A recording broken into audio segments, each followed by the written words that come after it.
បាទសួស្តីបងប្អូនទាំងអស់គ្នាចឹងថ្ងៃនេះយើងមកបន្តការធ្វើវិញ្ញាសាត្រៀមប្រឡងសញ្ញាបត្រមធ្យមសិក្សាទុតិយភូមិទាំងអស់គ្នាសាជាថ្មីទៀតហើយវិញ្ញាសានេះដែរគឺយើងធ្វើទៅលើមុខវិជ្ជាប្រវត្តិវិទ្យាបាទចឹងទាំងអស់មាន5សំណួរក្នុងមួយវិញ្ញាសាបងប្អូនទាំងអស់គ្នាណាតោះចឹងយើងអានសំណួរគេទាំងអស់គ្នាទៅក៏ដាក់ថាលេខ1តើរបបសង្គមរាស្ត្រនិយមគិតចាប់ពីឆ្នាំណាដល់ឆ្នាំណាបាទលេខ2តើសប្តាហ៍ថ្ងៃពិភពលោកបានជួបប្រទះនឹងបញ្ហាធំអ្វីខ្លះលេខ3តើព្រះបាទជ័យវរ្ម័នទី7ឡើងសោយរាជ្យពីឆ្នាំណាដល់ឆ្នាំណាព្រះអង្គមានស្នាព្រះហស្ថអ្វីខ្លះបាទនិងលេខ4តើសង្គ្រាមនៅកម្ពុជាក្នុងឆ្នាំ1970ដល់ឆ្នាំ1975និងឆ្នាំ1979ដល់ឆ្នាំ1998និងរបបប្រឡាយពូជសាសន៍កម្ពុជាប្រជាធិបតេយ្យពីឆ្នាំ1975ដល់ឆ្នាំ1979មានផលវិបាកអ្វីខ្លះសម្រាប់កម្ពុជាបាទលេខ5តើមូលហេតុអ្វីបានជាគេចាត់ទុកសម្ដេចនរោត្តមសីហនុនិងសម្ដេចហ៊ុនសែនជាបិតាសន្តិភាពនៅកម្ពុជាបាទអញ្ចឹងយើងទាំងអស់មួយវិញ្ញាសាគឺយើងមាន5សំណួររបៀបនេះហើយខាងក្រោមនេះគឺជារបៀបនៃការឆ្លើយបាទចឹងលេខ1របបសង្គមរាស្ត្រនិយមគិតចាប់ពីឆ្នាំ1955ដល់ឆ្នាំ1970បាទលេខ2សប្តាហ៍នេះពិភពលោកបានជួបប្រទះនឹងបញ្ហាធំជាច្រើនដូចជាបាទទី1បញ្ហាបរិស្ថានដូចជាគ្រោះរញ្ជួយដីទឹកជំនន់ខ្យល់ព្យុះគ្រោះរាំងស្ងួតបាទកំដៅនៅលើផែនដីបាទ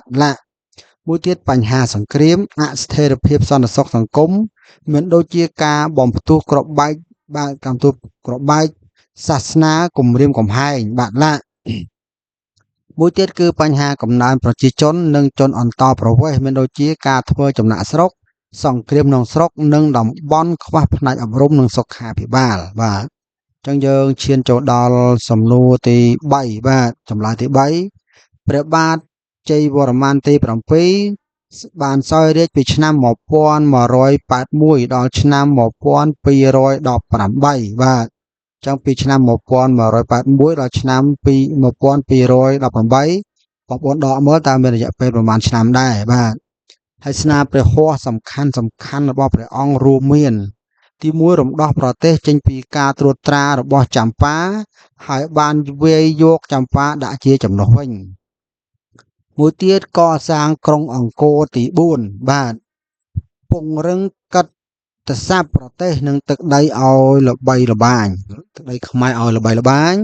កសាងសាលាសំណាក់121កន្លែងបាទ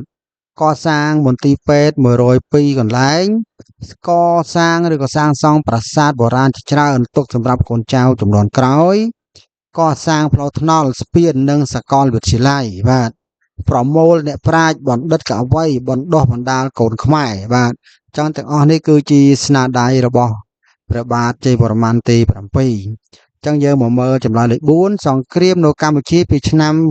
1970ដល់1975និងឆ្នាំ1979ដល់1998និងរបប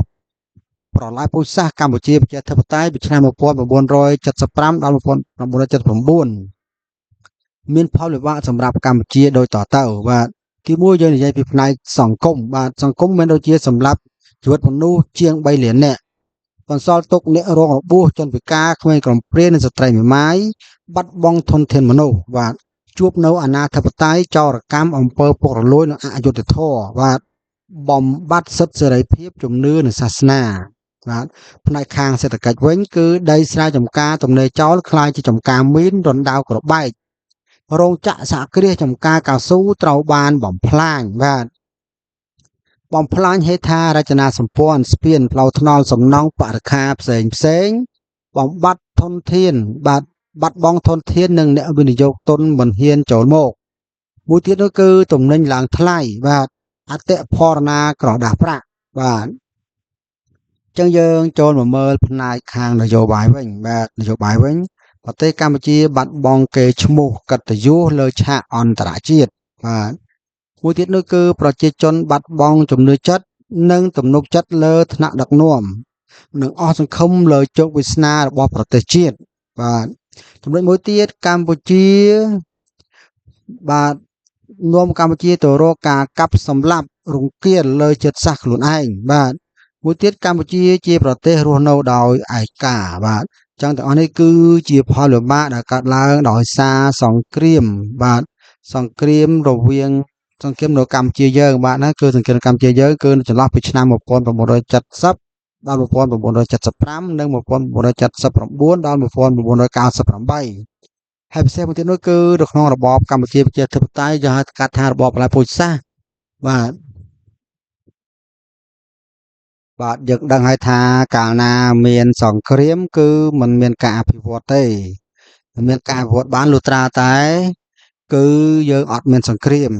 ហើយនេះហើយតើសម្ដេចហ៊ុនសែនក៏បង្កើតគោលនយោបាយឈ្នះឈ្នះដើម្បីបញ្ចប់សង្គ្រាមទាំងសង្គ្រាមស៊ីវិលនិងសង្គ្រាមនៅដែលមាននៅលើប្រទេសកម្ពុជាយើងហើយសប្តាហ៍នេះគឺមានការពេញនិយមមែនទែនដូចជាមានពាក្យស្លោកមួយនេះគឺតែងតែចងនៅតាម